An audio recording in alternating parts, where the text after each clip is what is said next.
Unlike the practical and master ranges, where we provide separate punch and shear and RBR tools, the XL range has the XL5 Plus Power Bender. It's the ultimate multifunction tool for both ornamental metalworking and general fabrication. It has 5 plus standard features, but boasts 5 optional extras to enable it to do so much more. For the money, this makes it the most versatile hand-powered metalworking tool on the market today. Once you've taken the tool out of its box, follow our comprehensive instructions to set the tool up to work safely and reliably. Taking careful note of all the safety instructions. Start by assembling the main handle. Then fit the centre slide's main adjusting screw and make sure the bolt is aligned to avoid the handle catching on it.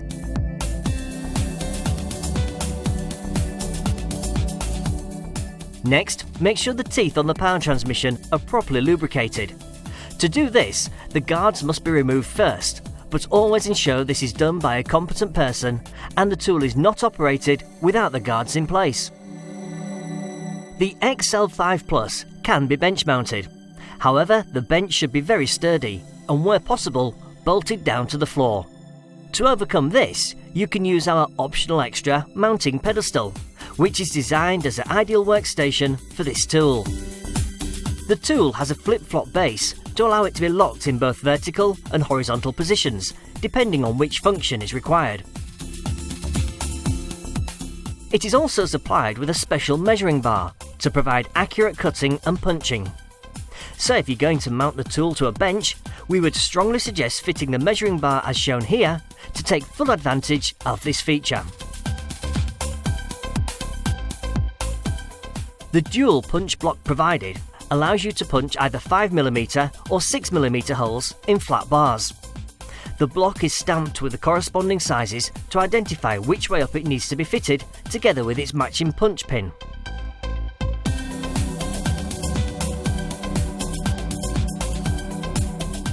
Before you start punching, you need to ensure that the hole you want to punch will be down the centre line of the steel bar. This is done by adjusting the platform according to the width of bar being used.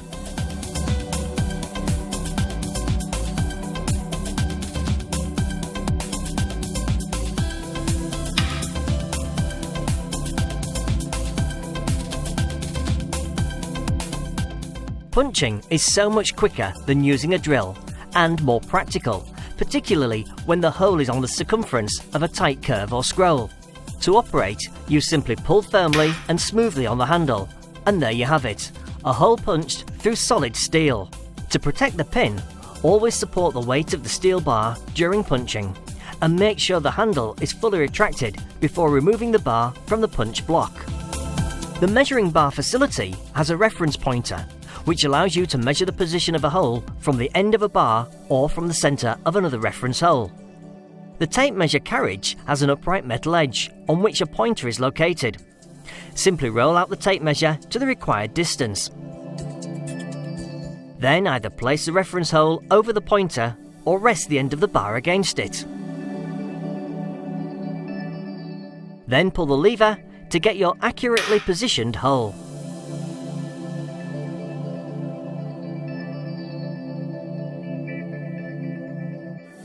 The shearing feature makes this tool a useful guillotine for hot rolled black mild steel. It will cut flat, square and round bar. To do this, simply slide flat metal bars into the lower aperture and operate the handle to achieve a good clean cut. The small fixed cutting blade has 4 cutting edges, so that when one edge becomes totally worn, you can swap it round to extend its life. The small blade is also equipped with 2 special adjusting screws that should be routinely adjusted to maintain the quality of the cut. If you're making scrolls with your cut lengths of bar, cropping the corners of the bar provides a neat and professional finish. An extra feature on this tool is a separate shearing aperture for square and round bars. This has been designed to provide a better quality cut. As with punching, you can use the end stop of the measuring bar carriage to ensure all your cut lengths are accurate. Whilst many capable fabricators and ornamental metal workers will use welding equipment, we provide the riveting facility because it's quick and easy for joining metalwork together. It's also handy when you're working off-site without access to power, and it's perfect if you want an authentic looking wrought iron joint. To set up the tool for riveting, make sure it's in its horizontal position and all attachments are removed from the bending face. Then fix the 2 rivet posts in the correct holes and make sure they're screwed down tightly.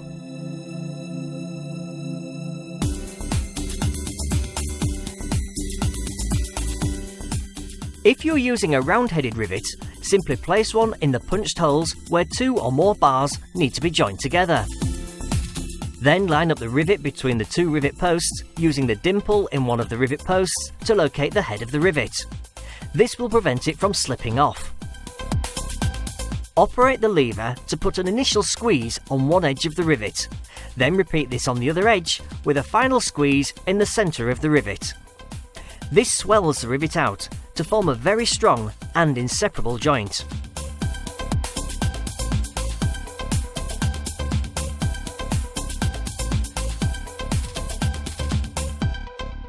For those using flat-headed rivets, simply carry out the same procedure but work near the top of the rivet posts.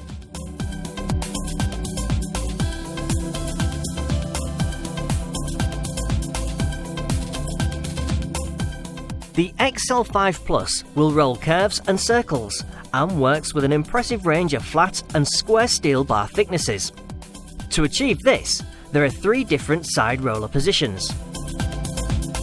For lighter gauge materials, you attach the side pillars with their drop-on sleeves in the innermost positions. Then you fix these down using the top washers. Next, you fix down the winding handle into the correct hole in the centre slide and tighten it down firmly. Then adjust the height of the sleeve to match the width of the bar and lock it in place. This ensures that the curve or circle stays flat during rolling. To start rolling, feed one end of the bar into the rollers. Then apply gentle pressure on the long lever and keep it in this position whilst you operate the winding handle to drive the bar through the rollers.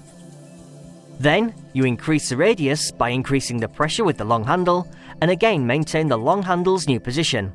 Again, you then drive the bar back through the rollers in the opposite direction.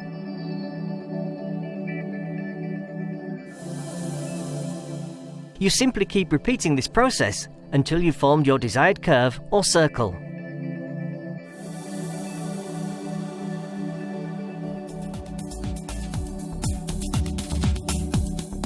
To roll larger steel bars, you fix the side rollers in the middle set of holes.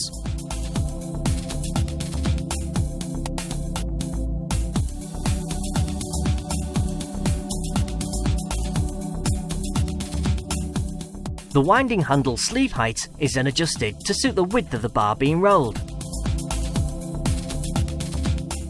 You then roll using the same technique as before, but to help maintain the radius pressure on the bar with the long handle, you should use the adjusting nut. This also can be used to set a particular rolling radius if you need to create identical rolled sections. As you will have noticed when rolling long sections of bar, it can sometimes be easier to roll with the tool in its vertical position.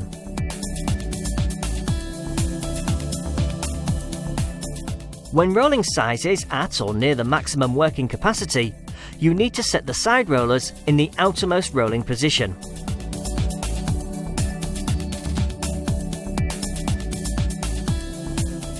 The flat bending face of the tool is protected from the rigours of rolling by 4 replaceable toughened wear strips.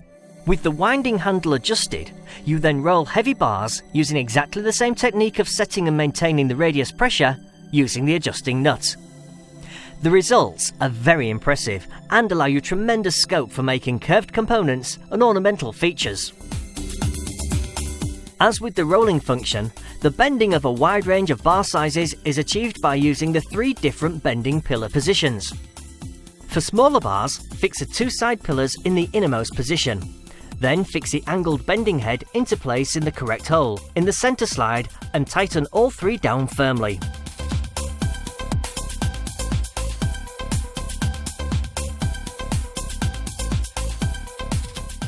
Now drop your bar between the pillars and the bending head and operate the lever to achieve the desired bend angle. For repeated bends, you adjust the inner nut to set the angle you wish to duplicate.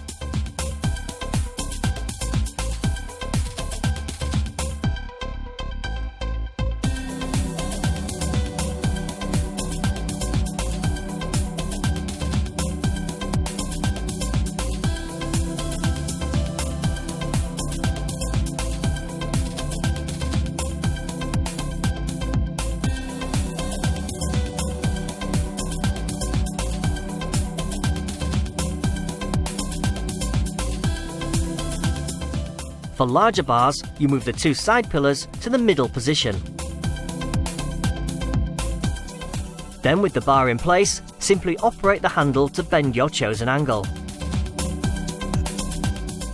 And if you need to achieve a really tight bend, you can use the drop-on sleeves as shown here.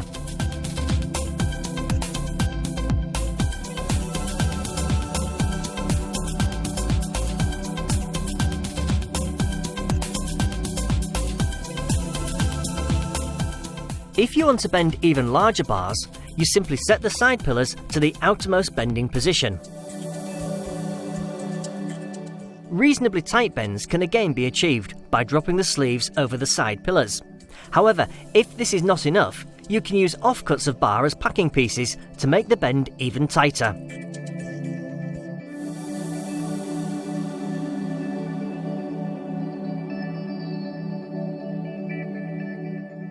With bending capability like this, you can see why it's called the Power Bender.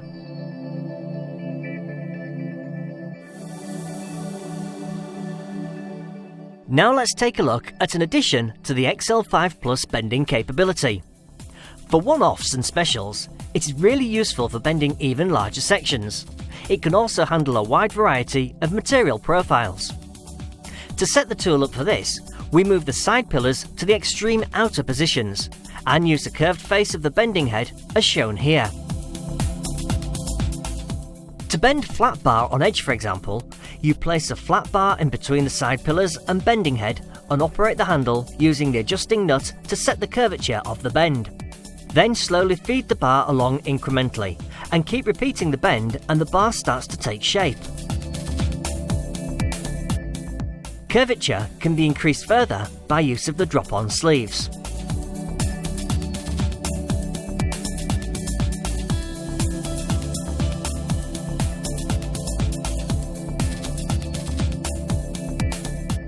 This technique can be applied to a wide variety of sections, such as square bar,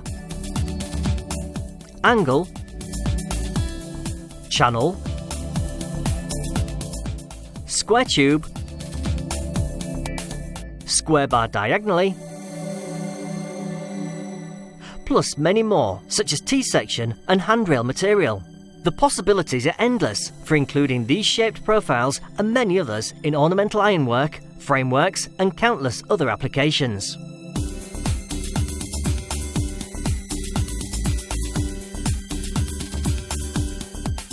As we mentioned earlier, the XL5 Plus can be mounted onto a sturdy bench.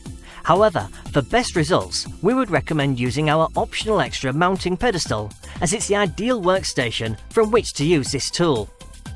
The pedestal should ideally be positioned with plenty of space around it to allow for working with long bars or making large metalwork panels. When the best place is determined, the pedestal should be fixed firmly to a solid floor using heavy-duty bolts. It's also supplied with two self-assembly steel bins for storing surplus components in and prongs to hook surplus rollers on. The embossing and end forging kit is a must for ornamental metalworkers. The embossing feature allows you to produce patterned edges to bars and is done without heating the bars up. You have a choice of two patterns on opposite faces of the blocks to produce either scallop edges or sharper nicks. To set up the tool, you need to remove any components from the bending face and fit the special embossing and end forging blocks in the position shown, using the main bolt to tighten each block down and the long rear bolts to stop the blocks rotating. To put sharp nicks into the edges of flat bar, you place the bar between the two blocks and feed it through in increments, operating the lever each time to emboss the pattern into the edges.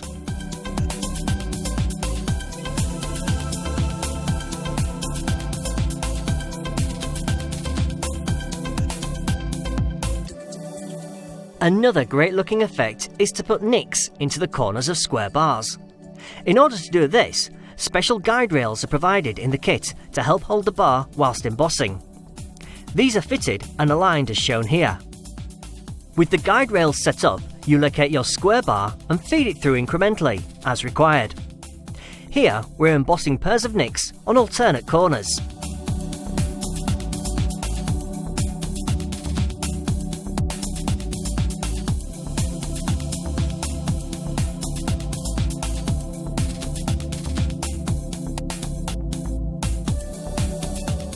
To produce an attractive scallop pattern, you swing each block through 180 degrees and tighten down the main screw and rear-fixing screw again.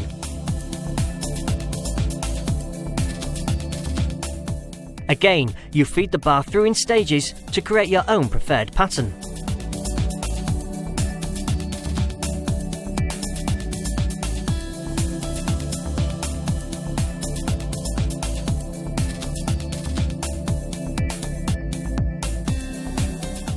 And whilst this pattern cannot be formed on square bar, you can create an interesting hammered effect on square tube instead.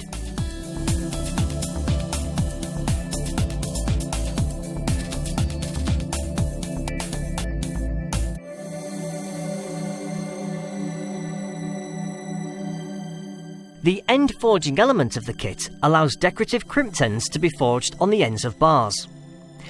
It's the only process on any of our tools that does require heat to initially taper the end of the bar and then again to forge the crimp patterns in the taper.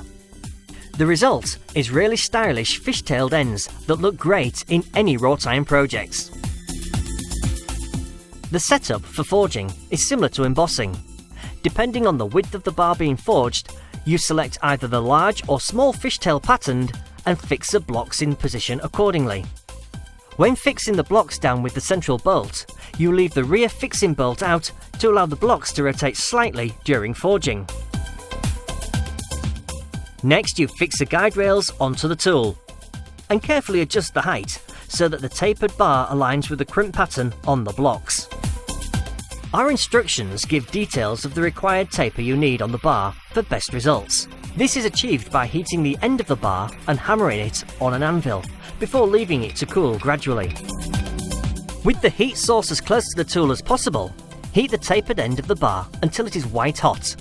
When ready, move the bar quickly but safely onto the guide rail and position it so that the end of the taper lines up with the end of the pattern on the block. Without hesitation, operate the lever to crimp the end and then release and leave the bar in a safe place to cool gradually.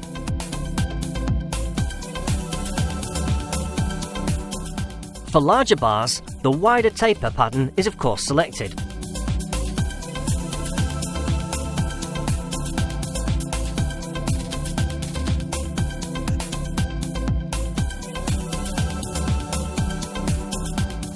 As well as flat bars, square and round bars can also be tapered and end forged to produce fantastic scroll centres and decorative features on gates, fences, furniture and lighting, to name but a few. The edge bending kit is a bending pillar that is specially designed to create smooth bends in a single pass when you need to bend flat bar on its edge. This is particularly useful kit for those making frames, straps and specialist components.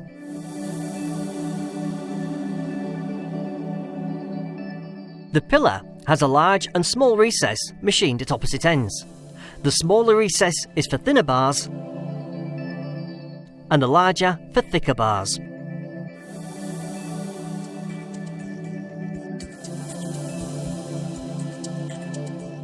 For thinner bars, you bolt the edge bending pillar on the centre slide with the small recess at the bottom.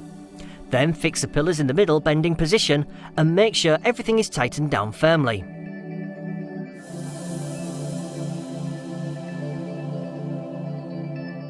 Then, by operating the handle, you can bend angles up to just over 60 degrees.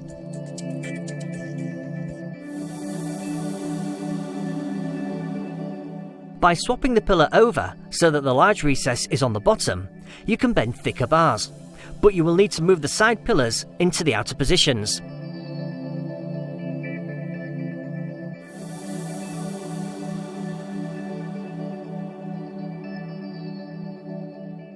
To get an even tighter angle, you can use a drop-on sleeves if necessary.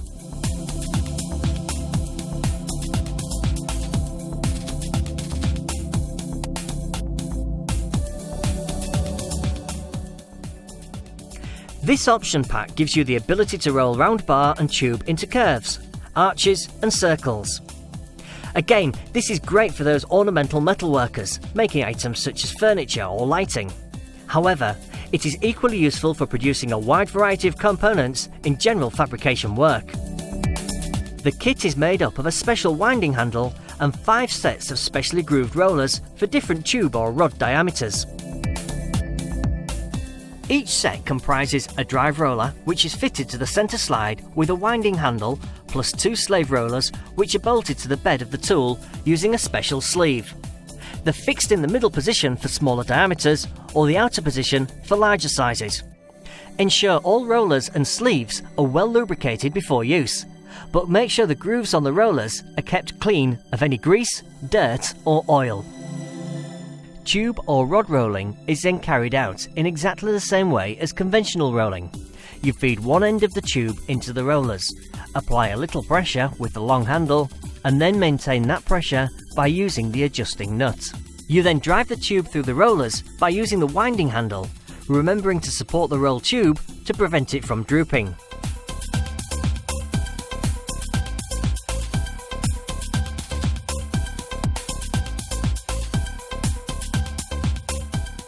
To overcome the unavoidable flats at each end, you can overlap the roll circle and remove the flats with a saw.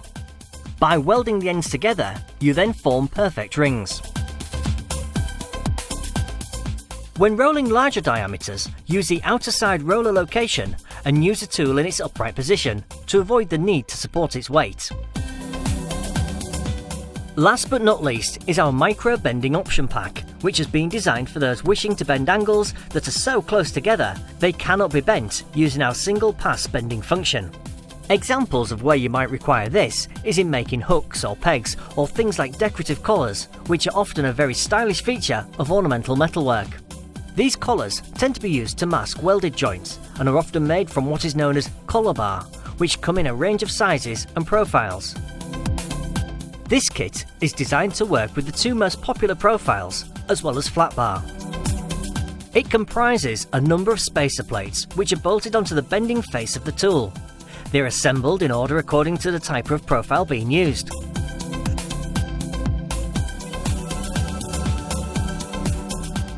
Here, we're setting the tool up for the raised centre collar bar or flat bar. You take your marked out piece of collar bar material and place it in the bending tool, where you want to make your initial bend.